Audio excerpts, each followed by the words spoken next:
So mga kagarden, ito na yung mga papaya natin. So ipunla natin yan noong April. So July na ngayon.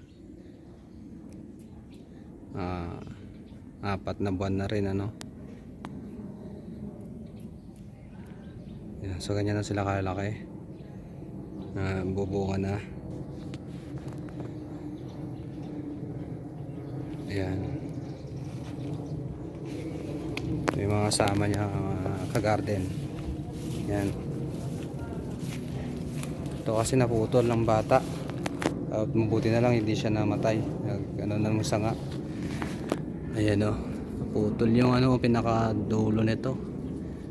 Akala ko mamamatay na mga kagarden. Buti na lang namutay nabuhay. Ang nagkaroon siya ng mga sanga. Swerte tayo hindi siya namatay. Sayang kasi pag namamatay. Panghinayang.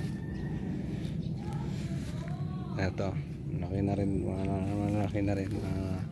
Garden. Yan. Pa iba.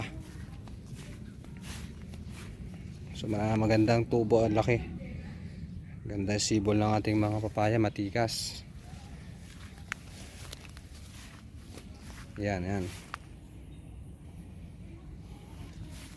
May nahuli na. Ito, may nahuli. Maliit na pinakamalit sa lahat. Ito siya, malalaki na rin. Halos magkakasin laki lang. Tsaka ito yung isa pa. Ayan.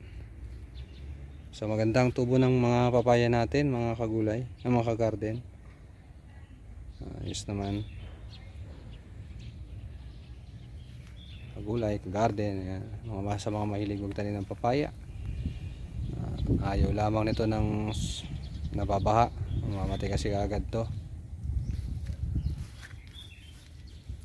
Gusto niya yung area na nababasa man ng ulan, pero dapat yung area niya mataas.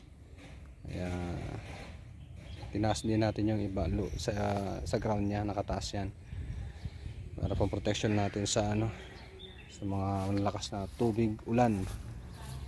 Hindi mawawala kasi yan pag nag-uulan, para yung tubig bumaba.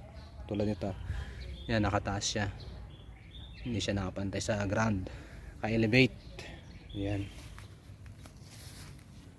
naka-elevate lahat yan para ayaw ng papaya ng tubig na nabababad, mamatay po siya kaagad. Yan, so